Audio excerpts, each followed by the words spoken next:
Hello, আমি শিবশঙ্কর পাল, একজন cyber security শিখতে ইচ্ছুক ব্যক্তি। ওকে, একজন মূর্খ ব্যক্তি।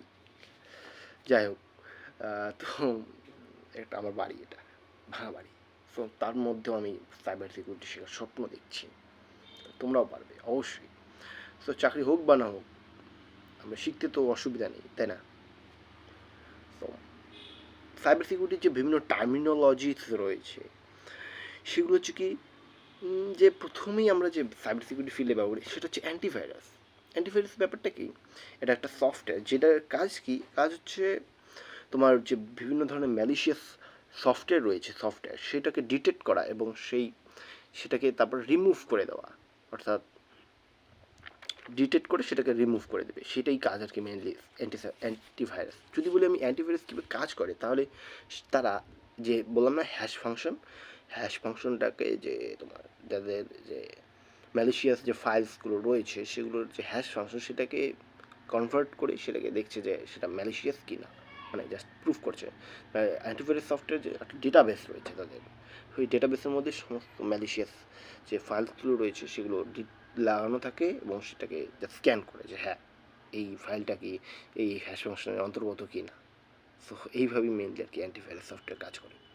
যাই হোক, তারপর আরেকটি ইম্পর্টেন্ট বিষয় অথেন্টিকেশন। আমি আগেই বলেছিলাম অথেন্টিকেশন ব্যাপারটা কী, যে আইডেন্টিটিকে প্রুফ করা। এখানে কি বলছে বইয়ের মধ্যে, যে আমি বই থেকে শিখছি, তো এখানে বলছে যে the process of verifying the identity of a user, system or device attempting to access a network or application.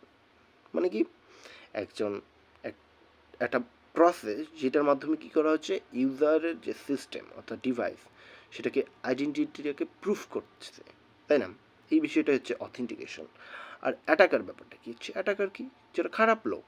আমরা এখানে বইয়ের মধ্যে দেওয়া হচ্ছে যে an individual, group or entity that carries out action with malicious intent to compromise the security of a system or a network। মানে কি, যারা ম্যালিশিয়াস মানে খারাপ মন নিয়ে আসছে আর কি, খারাপ মন নিয়ে কী করছে, একটা গ্রুপ হতে পারে, তারা তারা একটা ইন্ডিভিজুয়ালও হতে পারে বা যে কোনো একটা এন্টিটি হতে পারে, অর্গানাইজেশন হতে পারে। তারা কী করছে, যে সিকিউরিটি সিস্টেম অর্থাৎ নেটওয়ার্ককে অ্যাটাক করছে, মানে খারাপভাবে, খারাপ উদ্দেশ্য নেই। তাই বলছি না, এথিক্যাল হ্যাকার কী করে, নিয়ম মেনে কাজ করে, তাই না?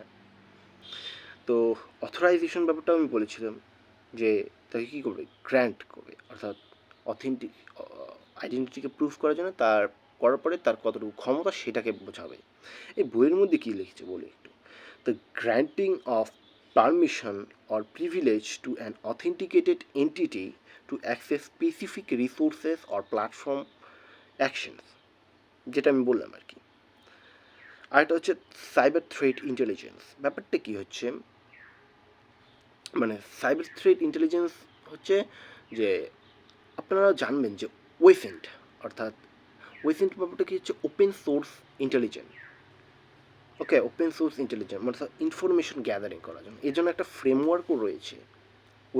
ওয়েসেন্ট একটা ফ্রেমওয়ার্ক রয়েছে, সেখানে সমস্ত ধরনের টুলস এবং সমস্ত ধরনের ওয়েবসাইট মানে রয়েছে, যেখান থেকে আপনি ইনফরমেশন গ্যাদার করতে পারবেন, তাই তো? সো এটা হচ্ছে সাইবার থ্রেট ইন্টেলিজেন্স। এখানে বইয়ের মধ্যে দেওয়া আছে যে information gathered and analysis to understand the response to the potential cyber threat. অর্থাৎ পোটেনশিয়াল যে সাইবার থ্রেট হতে পারে তার যে আগেই অ্যানালাইসিস করা, সেই ব্যাপারটাই হচ্ছে cyber threat intelligence. Cyber security policies ব্যাপারটা কি, সাইবার সিকিউরিটিকে মেনটেন সিকিউরিটি ম্যানেজ করার জন্য বিভিন্ন ধরনের রুলস বানাতে হবে এবং গাইডলাইন বানাতে হবে, সেগুলি কী হচ্ছে সাইবার সিকিউরিটি পলিসিস।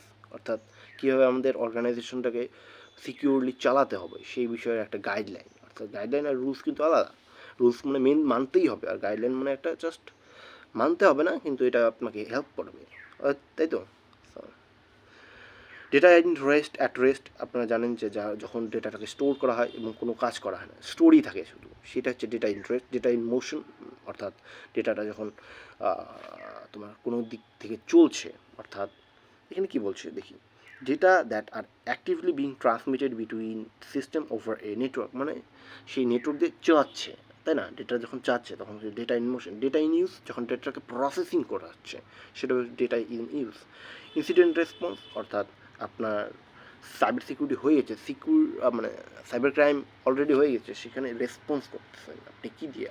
এর মধ্যে এই যে সিম যে সিকিউরিটি ইনফরমেশন ম্যানেজমেন্ট সিস্টেম যে ব্যাপারটা, যে সফটওয়্যারটা রয়েছে, সে কী করে বিভিন্ন জায়গা থেকে ইনফরমেশন কালেক্ট করে সেখানে একটা অ্যালার্ট সৃষ্টি করে, যাতে যারা মানে সক জার্নালিস্ট অর্থাৎ যে সিকিউরিটি অপারেশনে রয়েছে, যাদের কাজ মেন, তারা সেটাকে দেখতে পারে এবং ইউজার বিহেভিয়ারকে বুঝতে পারে এবং তারপর সেই মোতাবেক তার অ্যাকশন নেয় কোনো একটা সিকিউরিটি বিষয়ে। তারা লগ অ্যানালিসিস থেকে শুরু করে সমস্ত কিছু করে। ওকে, মিউটেবল বললাম যে যেটা কিনা চেঞ্জ করা সম্ভব।